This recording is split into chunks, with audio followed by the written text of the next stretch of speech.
رو کے سجاد سے کرتی تھیں سکینہ یہ کلام،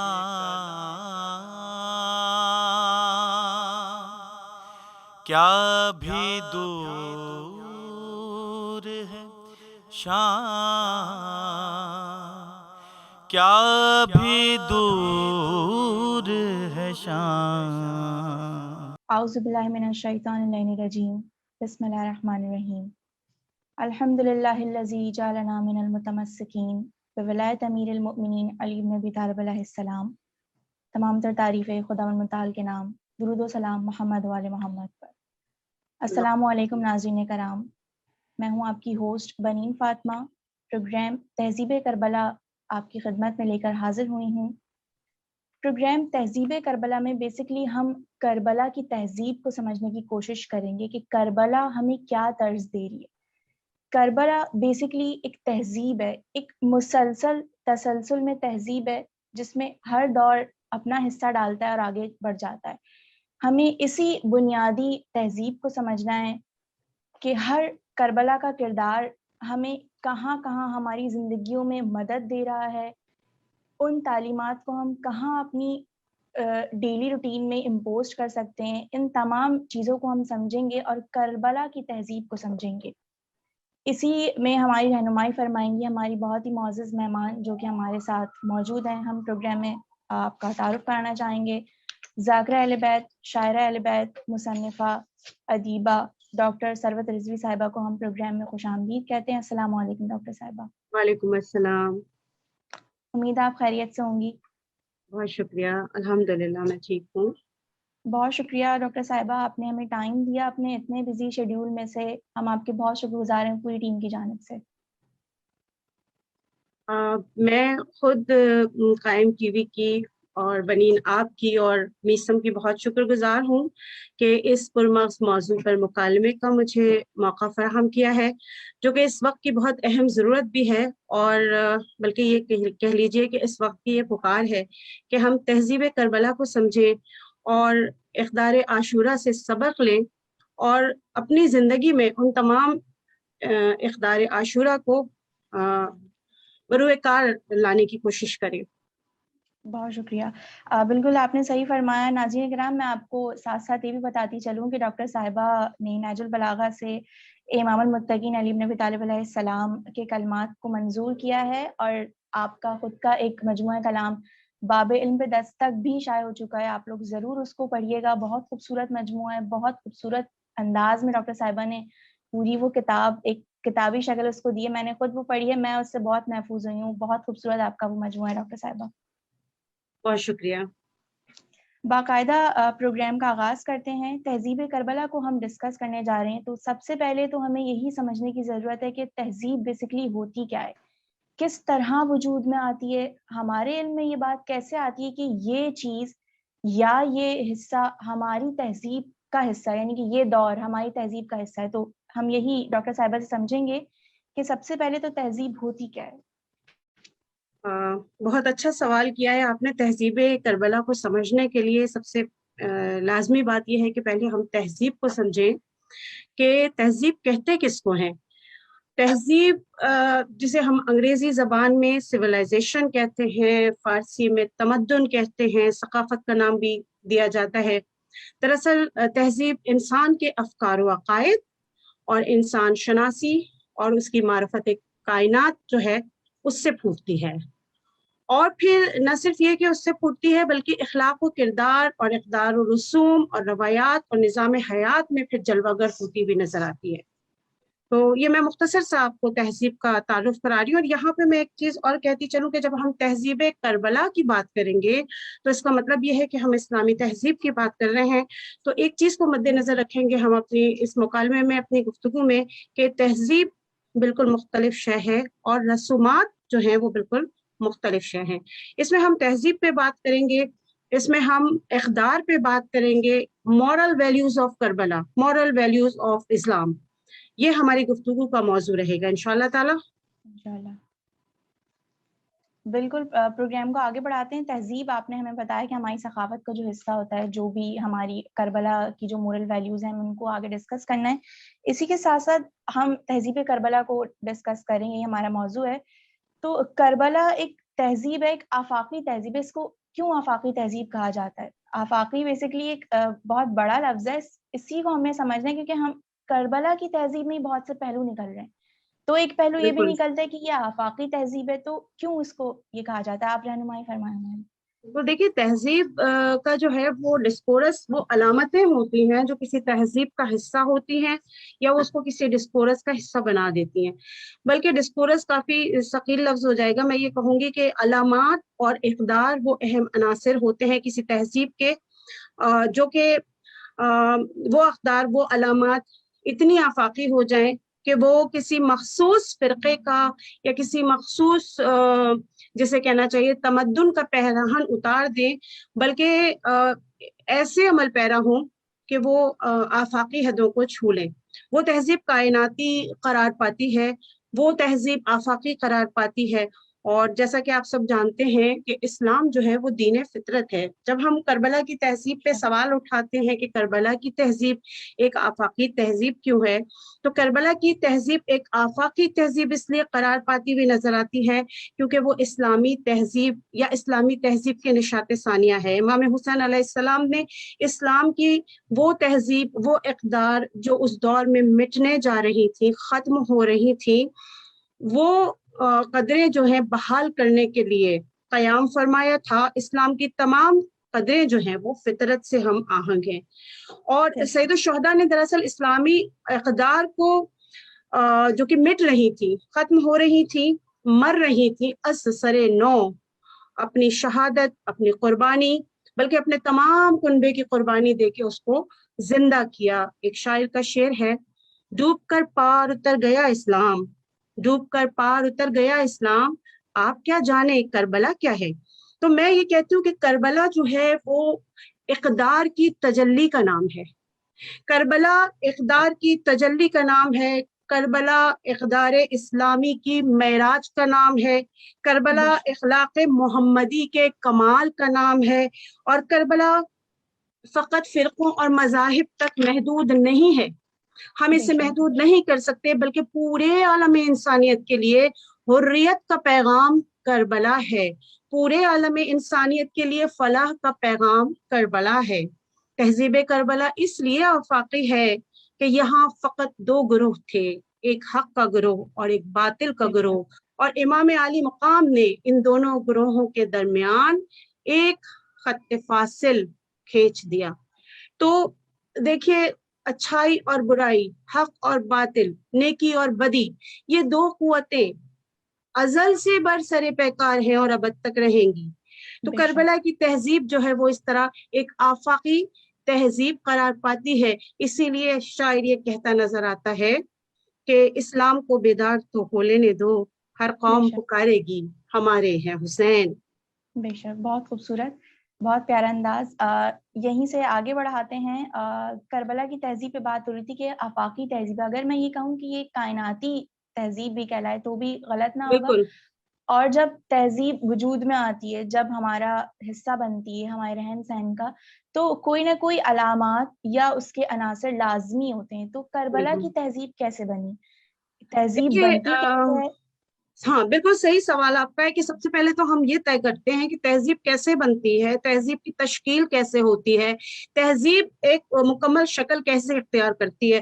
تو سب سے پہلے تو یہ کہ عقائد اور احکامات آ جاتے ہیں کہ انسان کن عقائد کا حامل ہے, وہ کس دین پر عمل پیرا ہے, وہ کن احکامات کی تعمیل کر رہا ہے, اس کی انسانیت شناسی کا معیار کیا ہے, اور اس کی افکار کیا ہیں, اس کی اقدار کیا ہیں, اس کی معرفت کتنی ہے, معرفت الہی کتنی ہے اور معرفت انسان کتنی ہے.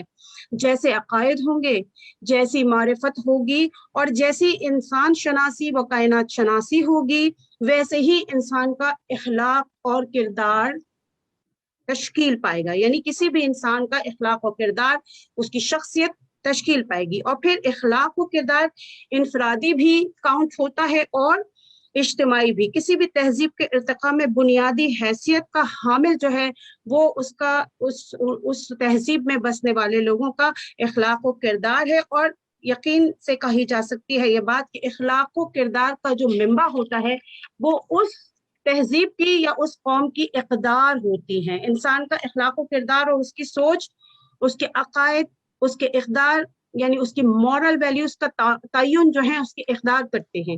اور اقدار یعنی ویلیوز سے تہذیب کا جو ڈھانچہ ہے وہ تیار ہوتا ہے، اور اس میں رسم و روایات بھی آ جاتے ہیں. اور یہ سب کچھ مل کر نظام حیات میں ہمیں کسی بھی تہذیب کے نظام حیات میں جلوہ گر نظر آتے ہیں. عادات و افکار جو ہیں، کسی بھی انسان کی عادات و افکار جو ہے وہ کردار کی تشکیل کرتی ہیں. پھر بہت سارے کردار مل کر معاشرہ بناتے ہیں، اور معاشرہ جو ہے وہ اقدار کا تعین کرتا ہے. اقدار کا تعین معاشروں سے ہوتا ہے. معاشرے اپنی کوئی بھی معاشرہ جو ہے وہ مکمل طور پہ اپنی تہذیب کی نمائندگی کرتا ہے. تو یہ تو میں نے آپ کو بتایا کہ کوئی بھی تہذیب کس طرح تشکیل پاتی ہے، کس طرح پنپتی ہے، کس طرح آگے بڑھتی ہے. وقت کے ساتھ ساتھ صدیاں گزرتی جاتی ہیں، لمحات گزرتے جاتے ہیں، اس میں وقت کے ساتھ ساتھ بہت ساری چیزیں شامل ہوتی چلی جاتی ہیں. لیکن یاد رکھیے گا کہ جو آفاقی تہذیب ہوتی ہے، جو کائناتی تہذیب ہوتی ہے، وہ کبھی نہیں مٹتی. اس کی ویلیوز جو ہیں وہ ہر دور میں وہی رہتی ہیں. اسی لیے کہا جاتا ہے کہ اسلام وہ مذہب ہے جو آخری زمانے تک کے لیے ہے، کیونکہ اسلام جو تہذیب لے کر آیا، جو اقدار لے کر آیا، جو پیغام لے کے آیا، وہ ابد تک کے لیے ہے. بے شک بے شک، بالکل آپ نے حق بات کہی. اسی کے ساتھ تہذیب کربلا میں ہم یہ بھی دیکھتے ہیں کہ ہم کربلا کی تہذیب کو بھی سمجھ رہے ہیں. ہمیں ہر کردار کی ایک الگ تہذیب نظر آتی کہ کربلا کا جو بھی کردار ہے بخوبی نبھایا گیا ہے. سب سے بالکل پہلی چیز میں یہ دیکھتی ہوں کہ اخلاق بہت اچھا رہا ہے سب کا. اتنے مطلب ٹف ٹائم تھا، اتنا بالکل دور تھا، لیکن تمام کرداروں کا اخلاق اچھا تھا. خود آپ کا بھی بہت خوبصورت شعر ہے ڈاکٹر صاحبہ کہ اور کیا چاہیے بجز اخلاق، مرحبا یہ ہے بہترین حسب. مجھے بہت پسند آیا یہ شعر. بہت شکریہ آپ کا، آپ نے نہیں، یاد آپ رکھا، نے بہت کوٹ کیا. خوبصورت. یہ میرے خیال میں بالکل باب علم کے جی دستک جی سے آپ نے بالکل. لیا ہے، امام کے میں قول کے مطابق. اخلاق آپ کا جو ٹاپک تھا اس سے میں نے یہ لیا تھا. جی بہت خوب. بالکل. میں نے جیسا کہ شروع میں عرض کیا، تو نیکسٹ میرا کویشچن یہی ہے کہ ہم عناصر، جیسے کہ میں نے کہا تھا کہ ہر تہذیب کے کوئی نہ کوئی عناصر یا وجوہات لازمی ہوتی ہیں. تو ہم یہ اگر دیکھیں تو تہذیب کربلا کے کیا عناصر تھے، کیا ہمیں وجوہات نظر آتی ہیں؟ دیکھیں، تہذیب کربلا کے عناصر کو ہم ڈسکس کریں اس سے پہلے ہم یہ دیکھتے ہیں کہ جس وقت واقع کربلا ہوا اس وقت کیا تہذیب تھی. آیا کہ جی تہذیب اسلامی پہ عمل ہو رہا تھا یا اس میں امینڈمنٹس کر دی گئی تھی. اگرچہ اسلامی تہذیب تھی تو پھر امام حسین علیہ السلام کے قیام کی ضرورت کیوں پیش آئی. تو سب سے پہلے تو ہمیں یہ دیکھنا ہوگا کہ اس وقت تہذیب کیا تھی. جس وقت واقع کربلا ہوا اس وقت بظاہر لوگ دین اسلام پہ عمل پیرا تھے، بظاہر اسلامی تہذیب تھی، لیکن نفاق کا دورہ تھا. اسلام کا چہرہ مسخ ہو چکا تھا. ہمیں تاریخ یہ بتاتی ہے احکامات میں رد و بدل کیے جا چکے تھے. اور جب ہم پہلے اسلامی تہذیب کی ہم بات کرتے ہیں تو دیکھیے پروردگار عالم نے 1,24,000 پیغمبر تہذیب کے نفاذ کے لیے بھیجے، انسانیت کی تعلیم کے لیے بھیجے، رہنمائی کے لیے بھیجے. اور انبیاء انسانی معاشرے کو ایک دینی تہذیب سے روشناس کرانے کے لیے، ہمکنار کرانے کے لیے بھیجے گئے. اب اگر امام حسین اور کربلا کی حقیقت کو جانتے ہیں، اگر جاننے کی ضرورت ہے تو ہمیں پس منظر میں جانا پڑے گا، کیونکہ پس منظر میں ہمیں وہ وجوہات ملیں گے جس کی بنا پہ جناب امام حسین نے سید الشہداء نے قیام کیا. لوگ اس کو اقتدار کی جنگ کہتے ہیں، لیکن یہ ڈاکٹر اقتدار کی صاحبہ جنگ انٹرپٹ کے لیے معذرت، اصل میں بریک کا وقت آ گیا، ہم یہیں پہ روکتے ہیں. جی واپس آ بالکل. کے یہیں سے کنٹینیو کریں گے. ناظرین اکرام، ایک وقفے کا وقت آتا ہے، واپس آ کے ہم یہیں سے کنٹینیو کرتے ہیں. کیا بھی دور ہے شام، کیا بھی دور ہے شام، کیا بھی دور ہے شام، کیا بھی دور شان. ناظرین کرام، وقفے سے واپس آ گئے ہیں. ڈاکٹر صاحبہ کے ساتھ گفتگو ہو رہی تھی، وہیں سے آغاز کرتے ہیں کہ واقعہ کربلا کی تہذیب پہ ہم ڈسکس کر رہے تھے. جی ڈاکٹر صاحبہ. جی بنین، ہمارا مکالمہ جاری تھا واقعہ کربلا کی تہذیب پہ کہ جس وقت یہ واقعہ رونما ہوا اس وقت کیا تہذیب تھی. تو بظاہر اسلامی تہذیب تھی، لیکن ہم یہ جانتے ہیں کہ اس اسلامی تہذیب میں کتنی تبدیلیاں لائی جا چکی تھی. دیکھیے، رسول خدا آخری نبی، قرآن آخری کتاب، وہ شریعت محمدی، وہ آخری شریعت جو کہ قیامت تک کے لیے ہے. اس کے بعد کوئی نبی نہیں آئے گا، کوئی شریعت نہیں آئے گی، کوئی کتاب، کوئی صحیفہ نازل نہیں ہوگا. تو رسالت مآب صلی اللہ علیہ وآلہ وسلم وارث انبیاء ہیں. تمام انبیاء کی محنت اور زحمت کی حفاظت رسول خدا اور دین اسلام کی تعلیمات سے وابستہ تھی. المیہ کیا ہوا؟ المیہ یہ ہوا کہ حضور اکرم کی جدوجہد کے مقابلے میں جو عناصر کمزور پڑ چکے تھے، انہوں نے بظاہر دین اسلام کو قبول کر لیا. بظاہر وہ اسلام لے آئے، لیکن بھیس بدل کر وہ اسلامی تعلیمات کو، اسلامی تہذیب کو نقب لگانے کے در پہ ہو گئے تھے. اور کمزور ایمان والے بھی آہستہ آہستہ ان کے ساتھ شامل ہوتے چلے جا رہے تھے.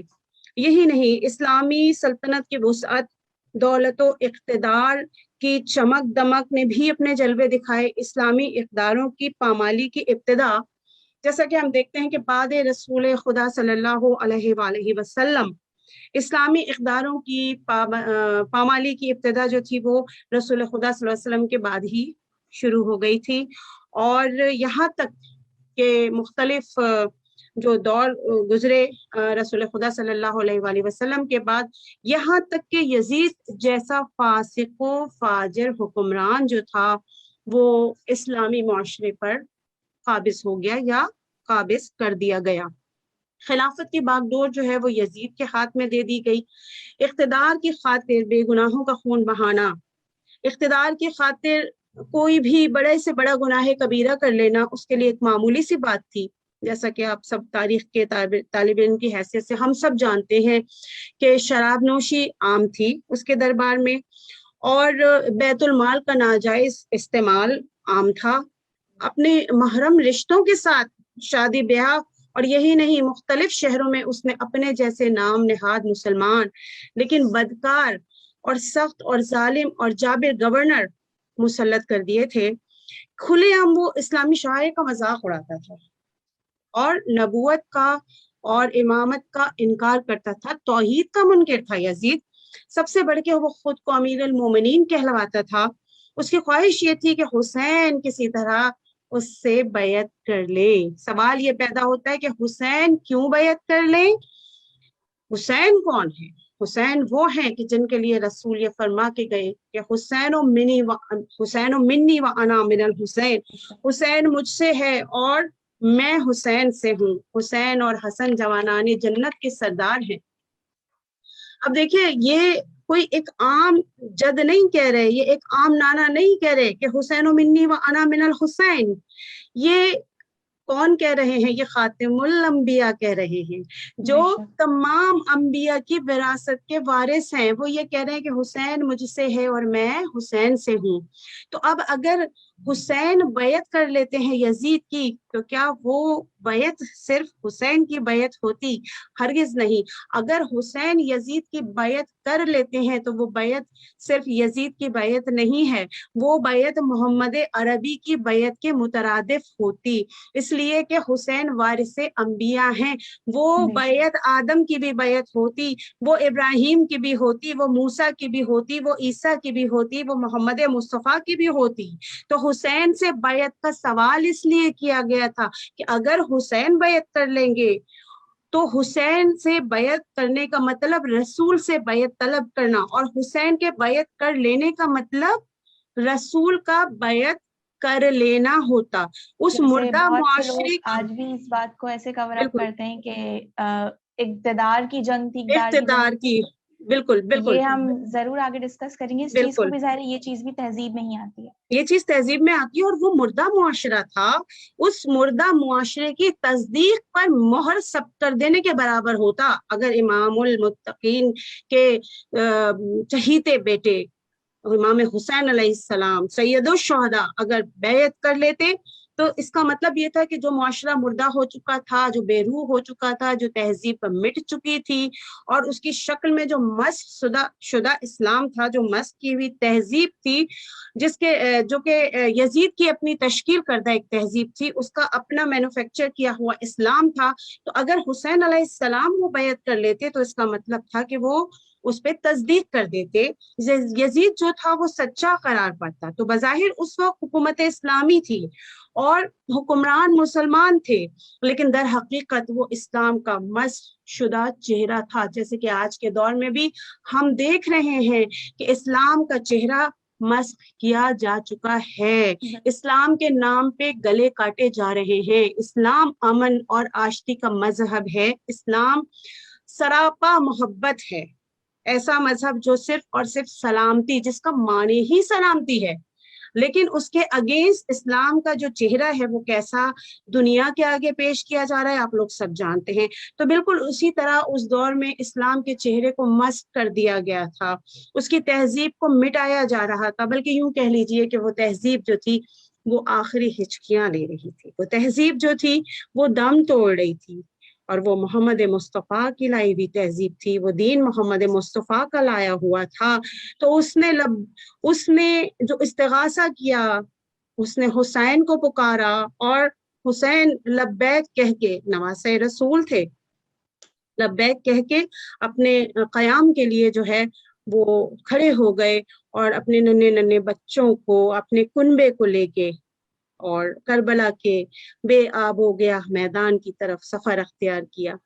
اور یہ سفر جس کا اختتام سن 61 ہجری میں واقع کربلا اور شہادت امام علی مقام اور آپ کے تمام کنبے کی شہادت پہ ہوا۔ تو یہ جو ہے اس گفتگو کا اس وقت میں آپ کو لب لباب پیش کر رہی ہوں کہ وہ جو تہذیب تھی وہ اس وقت ہرگز اسلامی تہذیب نہیں تھی، وہ ایک مسخ شدہ تہذیب تھی، اور امر بالمعروف اور نہیں عن المنکر کے لیے، اس کو برے کام کو روکنے کے لیے امام حسین علیہ السلام جو تھے انہوں نے قیام فرمایا تھا۔ بے شک بے شک، بہت بہترین انداز میں ڈاکٹر صاحبہ آپ نے ہمیں تہذیب کربلا کی اہمیت بتائی اور اس کو سمجھایا کہ کس طرح سے یہ تہذیب وجود میں آئی، اس کے کیا عناصر تھے، کیا علامات تھیں۔ اب یہ ہم شیعہ دل قرار پہ، ہم ولایت علی کے ماننے والوں پہ ڈیپینڈ کرتا ہے کہ ہم اس تہذیب کو اس دور میں کیسے آگے لے کے چلتے ہیں اور اسی طرح سے برقرار رکھتے ہیں کہ جیسا کہ امام حسین نے فرمایا تھا۔ بیعت کی بات آئی تھی، بیعت کا ہی مسئلہ تھا کہ یزید امام سے بیعت لینا چاہتا تھا، تو آپ اور میں بہت خوب انداز میں وہ امام کا فرمان جانتے ہیں کہ مجھ جیسا تجھ جیسے کی بیعت نہیں کر بالکل، سکتا۔ اسی فرمان پہ امام جی کا جی یہ بالکل فرمان جو ہے، امام کے اس فرمان میں دیکھیے بہت بڑی حکمت پوشیدہ ہے۔ مجھ جیسا تجھ بالکل جیسے کہ وہ یہ بھی کہہ سکتے تھے کہ میں حسین تجھ یزید کی بالکل بیعت نہیں کر بے سکتا، شک مجھ جیسا تجھ جیسے کی بیعت نہیں کر سکتا۔ قیامت تک کے لیے امام حسین علیہ السلام نے وہی حد فاصل کھینچ دی کہ جب جب کربلا برپا ہوگی، کہتے ہیں نا بے کہ شک ہر زمین کربلا ہے، اور ہر دن جو ہے جہاں ظلم ہو رہا ہے وہ کلو یوم عاشورہ، وہ یوم عاشورہ ہے۔ تو دیکھیے بے شک یہ جو امام نے ہمیں امر بالمعروف کا سبق دیا، نہیں عن المنکر کا سبق دیا، تو جہاں پہ بھی ظلم ہو رہا ہے، جہاں پہ بھی برائی ہو رہی ہے، جہاں پہ بھی غلط ہے، اس غلط کو غلط کہنا، اس ظلم کے خلاف آواز اٹھانا، اس کے خلاف لڑنا جو ہے وہ ہمارے اوپر واجب ہو جاتا ہے۔ اور جہاں جہاں پہ بھی حسینی ہوگا وہ کبھی بھی کسی یزیدی کی بیعت نہیں کرے گا۔ یہ بے فیصلہ جو شک ہے امام علی مقام اپنے کربلا کے سفر سے پہلے جب آپ سے بیعت طلب کی گئی تھی، اس وقت یہ جملہ امام حسین علیہ السلام کا قیامت تک کے لیے محفوظ ہے کہ مجھ جیسا کبھی تجھ جیسے کی بیعت نہیں کر بے سکتا۔ شک۔ اور بے شک امام حق کے راستے پہ تھے، تو ایک اور امام کا قول کہ حق کے راستے پہ ہم جب ہوں گے تو مشکلات اور زیادہ، شاید مفہوم بالکل یہی ہے لیکن ورڈز آگے پیچھے ہو جائیں کہ حق کے راستے پہ اتنی مشکلیں آتی ہیں، تو بس آپ کو ظلم کے خلاف ڈٹے رہنا ہے، آواز اٹھانی جتنا آپ کر سکتے ہیں۔ اور ہمارا مقصد یہی ہے کہ ہم کربلا کی تہذیب کو سمجھیں، اور اس پروگرام کو آپ لوگوں کی خدمت میں حاضر کرنے کا مقصد ہمارا یہی تھا، اور ڈاکٹر صاحبہ نے بہت خوبصورت انداز میں ہماری رہنمائی فرمائی ہے۔ امید ہے آپ کو پروگرام پسند آیا ہوگا، اور ہمارے اس آج کے پروگرام کے فیڈ بیک سے ہمیں لازمی آگاہ کریے گا ایک دفعہ پھر ڈاکٹر صاحبہ آپ کے بہت شکر گزار ہیں اپنی پوری ٹیم کی جانب سے. آپ نے بہت خوبصورت انداز میں سمجھایا, بالکل ایک ٹیچر کی طرح سے, جو کہ ہمیں ضرورت ہے کہ ہم اس کو سمجھیں. ہم مجلس میں جاتے ہیں, مصائب سنتے ہیں, ماتم کرتے ہیں, فضائل سنتے ہیں, اس کے آگے بھی کربلا ہمیں اور کچھ درس دے رہی ہے, بس یہی ہمارا موٹو رہا ہے. تو ایک دفعہ پھر آپ کے بہت شکر گزار ہیں. پروردگار آپ کی توفیقات میں اضافہ کرے, الہی آمین. بہت شکریہ. یہاں پہ اختتام کرتے ہیں اپنے پروگرام کا. نیکسٹ پروگرام میں نیکسٹ ٹاپک کے ساتھ حاضر ہوں گے. جب تک کے لیے اللہ حافظ. رو کے سجاد سے کرتی تھی سکینہ یہ کلام,